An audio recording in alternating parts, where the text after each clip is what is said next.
Hi ಎಲ್ರಿಗೂ ನಮಸ್ಕಾರ. Welcome back to Deekshi vlogs. So ತುಂಬ ದಿನ ಆಯಿತು ವ್ಲಾಗ್ಸ್ನ ಮಾಡಿ. ಲಾಸ್ಟ್ ಸಂಡೇ ಅಪ್ಲೋಡ್ ಮಾಡಿದ ವ್ಲಾಗ್ ಅಷ್ಟೇ ಇರೋದು, ಶಿವರಾತ್ರಿ ಹಬ್ಬದ್ದು. ಅಣ್ಣನ ಬರ್ತಡೇ ವ್ಲಾಗ್ನ ಅಪ್ಲೋಡ್ ಮಾಡೋಕ್ಕೆ ಎಡಿಟ್ ಮಾಡ್ತಿದ್ದೀನಿ, ಬಟ್ ಟೈಮ್ ಸಿಗ್ತಾಯಿಲ್ಲ. ಅಷ್ಟೇ ಈ ವ್ಲಾಗ್ನ ಅಪ್ಲೋಡ್ ಮಾಡ್ಬಿಡೋಣ ಅಂದ್ಬಿಟ್ಟು ಈ ವ್ಲಾಗ್ನ ಅಪ್ಲೋಡ್ ಮಾಡ್ತಾಯಿದ್ದೀನಿ. ಸೊ ಎಲ್ರಿಗೂ once again welcome to Deekshi vlogs. So ಇದು ಸಂಡೇ ವ್ಲಾಗ್ ಆಗಿರುತ್ತೆ. ಸೊ ರ್ಯಾಂಡಮ್ ಆಗಿರಲಿ ಅಂತ ಮಾಡ್ತಾಯಿದ್ದೀನಿ ಅಷ್ಟೇ. ಸೊ ಎಲ್ಲರೂ ಸಂಡೇ ಆದರೆ ಆರಾಮಾಗಿ ರೆಸ್ಟ್ ಮಾಡ್ಕೊಂಡು ಮನೇಲಿ ಮಲಗಿರ್ತಾರೆ. ನಮ್ಗೆ ಯಾವ ರೆಸ್ಟು ಇಲ್ಲ, ಏನೂ ಇಲ್ಲ, ಕೆಲಸ ಮಾಡ್ತಾನೆ ಇರಬೇಕು. 24 hours ಕೆಲಸ ಮಾಡೋವಂಥ ಡ್ಯೂಟಿ ಅಂದರೆ ಇದೇನೆ, ಮೆಡಿಕಲ್ ಫೀಲ್ಡು. ಸೊ ನಾರ್ಮಲಾಗಿ ಹೆಂಗೆ ಸಂಡೇ ಡೇ ಅಂದರೆ ವೀಕ್ಲಿ ಹೆಂಗೆ ಹೋಗ್ತೀನೋ ಡ್ಯೂಟಿಗೆ, ಅದೇ ಥರ ಇವತ್ತು ಸ್ವಲ್ಪ ಹಂಗೆ ಹೋಗಿದ್ದೀನಿ. ಬಟ್ ಲೇಟಾಗಿ ಎದ್ದೇಳ್ತೀನಿ ಸಂಡೇ ಟೈಮು. ಯಾಕಂದರೆ ಅಣ್ಣ ನನ್ನ ಟೈಮಿಂಗ್ಸ್ ಇರೋದು 9 ಗಂಟೆ. ನಾನು 9:15 9:30 ಹೋದರೂ ಅಣ್ಣ ಏನೂ ಹೇಳಲ್ಲ. ಸೊ ಅದಕ್ಕೋಸ್ಕರ ಸ್ವಲ್ಪ ಲೇಟಾಗೆ ಎದ್ದೇಳ್ತೀನಿ. ಸೊ ನನ್ನ ಟೈಮಲ್ಲಿ ಸಂಡೇ ಟೈಮು ಹೊರಗಡೆನೇ ತಿಂಡಿ ಮಾಡ್ಕೋತೀನಿ ನಾನು. ಅಂದರೆ ಮನೇಲಿ ಸ್ವಲ್ಪ ಸಂಡೇ ಅಂತ ಅವರು ಸ್ವಲ್ಪ ಲೇಟಾಗಿ ಎದ್ದೇಳ್ತಾರೆ. ಅಮ್ಮನೂ ಕೆಲ್ಸಕ್ಕೆ ಹೋಗುತ್ತೆ, ತಂಗಿನೂ ಕಾಲೇಜ್ಗೆ ಹೋಗ್ತಾಳೆ.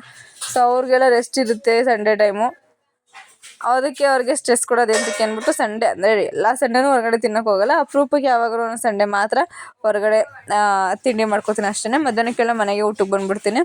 ಹಾಫ್ ಡೇ ಇರುತ್ತಲ್ಲ, ಸೊ ಮಧ್ಯಾಹ್ನಕ್ಕೆಲ್ಲ ಮನೆಗೆ ಬರ್ತೀನಿ. ಫುಲ್ ಡೇ ಇದ್ದಾಗ ಮನೆಯಿಂದ ಮಾಮೂಲಿ ಲಂಚ್ ಬಾಕ್ಸ್ ತೊಗೊಂಡು ಹೋಗ್ತಾ ಇರ್ತೀನಿ ಅಷ್ಟೇ.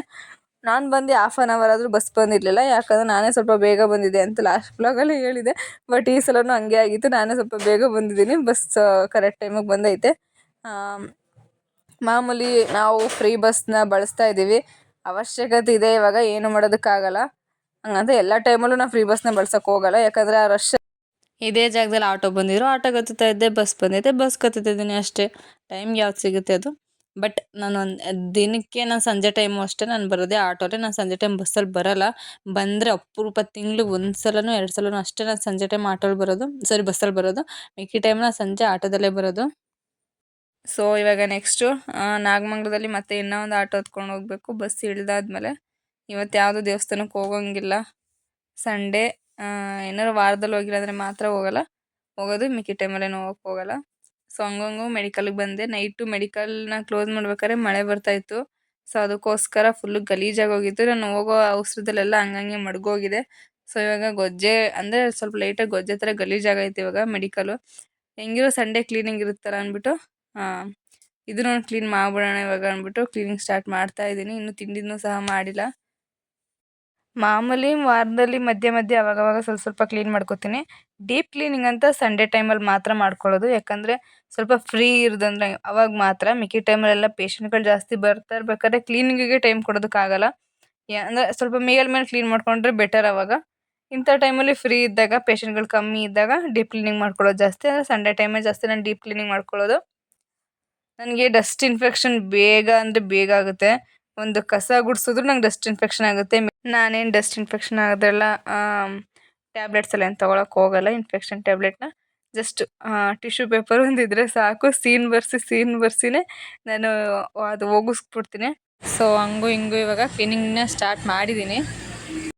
ಮುಂದೆಗಡೆ ಟೇಬಲ್ನ ಕ್ಲೀನ್ ಮಾಡಿಕೊಂಡ್ರೆ 3/4 ಭಾಗ ಕೆಲಸ ಮುಗ್ದಂಗೆ.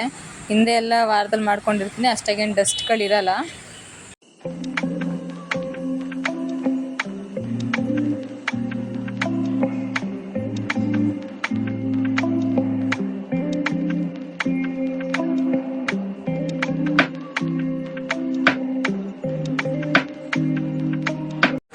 ಸೊ ಇವಾಗ ಮುಂದೆಗಡೆ ಟೇಬಲ್ ಫುಲ್ಲು ಕ್ಲೀನ್ ಆಗಿದೆ. ಇನ್ನೇನಿದ್ರು ಕಸ ಗುಡಿಸಿ ನೆಲ ಒರೆಸಿದ್ರೆ ಆಯಿತು. ಫುಲ್ಲು ಮೆಡಿಕಲೆಲ್ಲ ಏನು ಒರೆಸೋದಕ್ಕೆ ಹೋಗಲ್ಲ. ಮುಂದೆ ಮ್ಯಾಟ್ಗಿಂತ ಮುಂಚೆ ಏನಿದೆ ಅದನ್ನು ಮಾತ್ರ ಒರೆಸ್ಕೊಂಡು ಕ್ಲೀನ್ ಮಾಡ್ಕೊತೀನಿ ಅಷ್ಟೇ. ನನಗೆ ಕ್ಲೀನಾಗಿರ್ಬೇಕು ಅನ್ನೋದು ನನ್ನ ಪಾಲಿಸಿ. ನಮ್ಮ ಮನೇಲಿ ಇದೇ ಥರ ಗಲೀಜಿದ್ದಿದ್ರೆ ನಾವೇ ಕ್ಲೀನ್ ಮಾಡ್ದಂಗೆ ಇರ್ತೀವ? ನಾವು ಕೆಲಸ ಮಾಡೋ ಜಾಗನೂ ನಮ್ಮ ಜಾಗ, ನಮ್ಮ ಮನೆ ಥರ ಅಂತ ನಾವು ಅಂದ್ಕೊಂಡು ಕೆಲಸ ಮಾಡ್ಕೊಂಡು ಹೋದರೆ ಚೆನ್ನಾಗಿರುತ್ತೆ. ನಾವೇಂತ ಕೆಲಸ ಮಾಡಬೇಕು, ನನ್ನ ಕೆಲಸ ಮಾತ್ರ ಇಷ್ಟು, ಇನ್ನೆಲ್ಲ ಎಂತಕ್ಕೆ ಹೆಚ್ಚಾಗಿ ಮಾಡಬೇಕು ಅಂತ ಈ ಥರ ಎಲ್ಲ ಸೆಲ್ಫಿಶಾಗಿ ಯೋಚನೆ ಮಾಡಿದ್ರೆ ದೇವ್ರು ಏನಾದರೂ ಒಂದು ಅಡೆತಡೆ ತರ್ತಾರೆ ಅನ್ನೋದು ನನ್ನ ಒಂದು ಉದ್ದೇಶ. ಬೇರೆಯವ್ರದ್ದು ಹೆಂಗೋ ನನಗೆ ಗೊತ್ತಿಲ್ಲ, ಬಟ್ ನಾನು ತಿಳ್ಕೊಂಡಿರೋದು ಈ ಥರ. ಸೊ ಫೈನಲಿ ಕ್ಲೀನಾಗಿದೆ ಇವಾಗ. ಏನೋ ಒಂಥರ ನಾವಿರೋ ಜಾಗ ಕ್ಲೀನಾಗಿದ್ದರೆ ಒಂಥರ ಮನಸ್ಸಿಗೆ ನೆಮ್ಮದಿ ಇರುತ್ತೆ. ಅದೇ ಜಾಗ ಕ್ಲೀನ್ ಇಲ್ಲ ಅಂತಂದರೆ ಏನಾದರೂ ಒಂದು ಸ್ಟ್ರೆಸ್ ತಲೆಯಲ್ಲಿದ್ದರೆ ಫುಲ್ಲು ಇರಿಟೇಷನ್ ಆಗುತ್ತೆ ನನಗಂತೂ. ಸೊ ಕ್ಲೀನೆಲ್ಲ ಮುಗೀತು. ಟೈಮ್ ಬಂದು 11:30.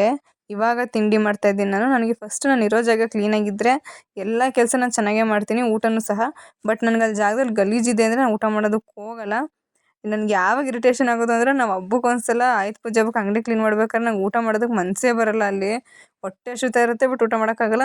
ಸೊ ಕ್ಲೀನ್ ಎಲ್ಲ ಮುಗಿದಾದ್ಮೇಲೆ ಮಾಮೂಲಿ customer attend, sales entry, order ಬರೆಯೋದು ಇದೇ ಕಾಮನ್ನು. ಅದು ಆಲ್ರೆಡಿ ಒಂದು ವ್ಲಾಗಲ್ಲಿ ಅದನ್ನೇ ಹೇಳಿದ್ದೀನಿ ನಾನು. ಸೊ ಸಂಡೇ ಮಾಮೂಲಿ ಅದೇ, ಬಟ್ ಆಫ್ ಡೇ ಇದೆ ಅದೆಲ್ಲ. ನಾನು ಟೈಮ್ ಎಷ್ಟೊತ್ತಿಗಾಗುತ್ತೆ ಅಂತ ಕಾಯ್ತಾ ಇರ್ತೀನಿ ಸೀರಿಯಸ್ ಆಗಿ ಸಂಡೇ ಬಂತು ಅಂತಂದರೆ. ಬಟ್ ಹಂಗೂ ಹಿಂಗೂ ಮಾಡಿ ಸಂಡೇನ ಮುಗಿಸ್ದೆ. 1 ಅವರ್ 1:30 ಟೈಮ್ ಆಯಿತು. ಸೊ ಇವಾಗ ಡ್ಯೂಟಿ ಮುಗಿಸ್ಕೊಂಡು ಮನೆಗೆ ಹೋಗಬೇಕು. ಸೊ ಅಂತೂ ಇಂತೂ ನಾನು ನಮ್ಮೂರು ರೀಚ್ ಆಗಿದ್ದೀನಿ. ಏನು ಡೈಲಿ ಅದೇ ರೂಟ್ನ ತೋರಿಸೋದು ಅಂದ್ಬಿಟ್ಟು ನಾನೇನು ಅದನ್ನು ವಿಡಿಯೋ ಮಾಡ್ಕೊಳ್ಳೋದಕ್ಕೆ ಹೋಗಿಲ್ಲ. ಸೊ ನಾನು ಆ್ಯಕ್ಚುಲಿ ಮಧ್ಯಾಹ್ನ ಟೈಮ್ ಬರೋದ್ರಿಂದ ನಮ್ಮೂರು ಫುಲ್ಲು ಖಾಲಿಯಾಗಿರುತ್ತೆ. ಅಂತಂದರೆ ಒಂಥರ ಖಾಲಿ ಥರ ಎಲ್ಲ ಹೊಲದ ತೋಟದ ಹತ್ರ, ತೋಟ ಹೊಲ ಎರಡು ಒಂದೇ ಅಲ್ವಾ, ಹೊಲದ ಹತ್ರ ಹಸು ಹತ್ರ ಹಿಂಗೆಲ್ಲ ಹೋಗಿರ್ತಾರೆ. ಸೊ ಅದಕ್ಕೆ ಊರೆಲ್ಲ ಖಾಲಿ ಇರುತ್ತೆ. ಇವಾಗ 2 ಗಂಟೆಯಿಂದ, ಇವಾಗ ಟೈಮ್ 2 ಗಂಟೆ ಆಗಿರುತ್ತೆ. 2 ಗಂಟೆಯಿಂದ 5 ಗಂಟೆವರೆಗೆ ಟೈಮ್ ಸ್ಪೆಂಡ್ ಮಾಡೋದು ಸ್ವಲ್ಪ ಕಷ್ಟ. 5 ಗಂಟೆ ಮೇಲೆ ಒಂಥರ ಟೈಮ್ ಸ್ಪೆಂಡ್ ಮಾಡೋಕೆ ಅಷ್ಟು ಬೇಜಾರಾಗಲ್ಲ ಸಂಜೆ ಟೈಮಲ್ಲಿ. ಇವಾಗ ಒಂದು ಸ್ವಲ್ಪ ಕಷ್ಟ. ಸೊ ಹಂಗೂ ಹಿಂಗೂ ಡ್ಯೂಟಿ ಮುಗಿಸ್ಕೊಂಡು ನಾವು ನಮ್ಮ ಮನೆಗೆ ಬಂದು, ಸೊ ನೆಕ್ಸ್ಟ್ ಮನೇಲಿ ಏನು ಕೆಲಸ ಇದೆ ಅಂತಂದರೆ, ಹಬ್ಬ ಬತ್ತು, ಊರ ದೊಡ್ಡ ಹಬ್ಬ. ಸೊ ಅದಕ್ಕೋಸ್ಕರ ಮನೆಯೆಲ್ಲ ಪೇಂಟ್ ಮಾಡ್ತಾಯಿದ್ದು. ಅಲ್ಲಲ್ಲೆಲ್ಲ ಕ್ರ್ಯಾಚಸ್ ಆಗಿದೆ, ಅದನ್ನು ಸ್ವಲ್ಪ ಡ್ಯಾಮೇಜ್ ಆಗಿರೋದನ್ನೆಲ್ಲ ಅಲ್ಲೇ ರಿಪೇರ್ ಮಾಡಿ, ಸೊ ನಾನು ಒಂದು ಸ್ವಲ್ಪ ಪೇಂಟ್ ಮಾಡೋಣ ಅಂದ್ಬಿಟ್ಟು ಮಾಡ್ತಾಯಿದ್ದೀನಿ. ಇದರಲ್ಲೆಲ್ಲ ಏನೋ ಒಂಥರ ಖುಷಿ ಇಂಥ ಸಣ್ಣ ಪುಟ್ಟ ಕೆಲಸ ಮಾಡೋಕ್ಕೆ. ಆ್ಯಕ್ಚುಲಿ ನಂಗೆ ಪೇಂಟ್ ಮಾಡೋದು ಇಷ್ಟ, ಬಟ್ ಈ ಥರ ಡ್ರಾಯಿಂಗ್ ಎಲ್ಲ ಮಾಡ್ತಾರಲ್ಲ ಅದೆಲ್ಲ ಬರಲ್ಲ ನನಗೆ. ಬಟ್ ಇದರೆಲ್ಲ ಪೇಂಟ್ ಮಾಡೋದಂದ್ರೆ ಇಷ್ಟ. ಬಟ್ ಅದನ್ನು ಕಲ್ತಿದ್ರೆ ನಂಗೆ ಅದನ್ನು ಮಾಡೋದಕ್ಕೆ ಇಷ್ಟ ಆಗೋದು. ನಮ್ಮೂರಲ್ಲಿ ದೇವ್ರದ್ದು ಶಿಖರಗಳಿಗೆಲ್ಲ ಒಂಥರ ರೀಕ್ರಿಯೇಷನ್ ಅಂದರೆ ಹಳೇದನ್ನೆಲ್ಲ ತೆಗೆದ್ಬಿಟ್ಟು ಇವಾಗ ಹೊಸ್ದಾಗೆಲ್ಲ ಮಾಡಿರ್ತಾರೆ. ಸೊ ಅದನ್ನೆಲ್ಲ ಹಾಕಿ ಡೆಕೋರೇಷನ್ ಮಾಡಿದಾಗ ಒಂಥರ ಖುಷಿ ಆಗುತ್ತೆ ನೋಡಿದಾಗ. ನಮಗೂ ಈ ಥರ ಕಲಿಬೇಕು ಅಂತ, ಅವ್ರ ಕಲೆ ನೋಡಿದಾಗ ಒಂಥರ ಮೆಚ್ಚಬೇಕು. ಬಟ್ ಅದೆಲ್ರಿಗೂ ಬರಲ್ಲ, ಕೆಲವೊಬ್ರಿಗೆ ಮಾತ್ರ. ಸೊ ಮನೆಯೆಲ್ಲ ಪೇಂಟಿಂಗ್ ಮಾಡಿಕೊಂಡು ಹೊರಗಡೆ ಸ್ವಲ್ಪ ಒಳಗಡೆ ಸ್ವಲ್ಪ ಪೇಂಟಿಂಗ್ ಎಲ್ಲ ಮಾಡಿಕೊಂಡು ನೆಕ್ಸ್ಟ್ ಇವಾಗ ಮನೆ ಕ್ಲೀನ್ ಮಾಡಬೇಕು. ಸೊ ಪೇಂಟ್ ಸ್ವಲ್ಪ ಜಾಸ್ತಿ ಮಿಕ್ಕಿತ್ತು. ಸೊ ಅದಕ್ಕೋಸ್ಕರ ಈಚೆ ಕಡೆ ಅಂದರೆ ಸ್ವಲ್ಪ ಗಾಡಿಗಳನ್ನ ನಿಲ್ಸೋದಕ್ಕೆ ಅಂತ ಸ್ವಲ್ಪ ಸ್ಪೇಸ್ ಮಾಡಿದ್ದು. ಸೊ ಅಲ್ಲಿಗೂ ಸ್ವಲ್ಪ ಅಲ್ಲಿಗೂ ಸ್ವಲ್ಪ ಪೇಂಟ್ ಮಾಡಿಬಿಡೋಣ ಅಂದ್ಬಿಟ್ಟು ಅಲ್ಲೂ ಸ್ವಲ್ಪ ಮಾಡ್ತಾಯಿದ್ದೀನಿ. ಎಂತಕ್ಕೆ ವೇಸ್ಟ್ ಮಾಡೋದು ಪೇಂಟನ್ನು ಅಂದ್ಬಿಟ್ಟು. ಸೊ ಇದಿಷ್ಟೇ ಸಂಡೇ ವ್ಲಾಗು. ಸೊ ಈ ವಿಡಿಯೋನ ಇಲ್ಲಿಗೆ ಎಂಡ್ ಮಾಡ್ತಾಯಿದ್ದೀನಿ. ಸೊ ಯಾರೆಲ್ಲ ಈ ವಿಡಿಯೋ ಫುಲ್ ನೋಡಿದ್ರೆ thank you so much. But ಈ ವಿಡಿಯೋ ಫುಲ್ ನೋಡಿ ಯಾರು ಸಬ್ಸ್ಕ್ರೈಬ್ ಮಾಡಿಲ್ಲ ದಯವಿಟ್ಟು ಹೋಗಿ ನನ್ನ ಚಾನಲ್ಗೆ ಸಬ್ಸ್ಕ್ರೈಬ್ ಮಾಡ್ಕೊಳ್ಳಿ, ಲೈಕ್ ಮಾಡಿ, ಶೇರ್ ಮಾಡಿ, ಕಮೆಂಟ್ ಮಾಡಿ ಅಂತ ಹೇಳ್ಕೊತಾ ಈ ವಿಡಿಯೋ ಇಲ್ಲಿಗೆ ಎಂಡ್ ಮಾಡ್ತಾಯಿದ್ದೀನಿ. ಬಾಯ್.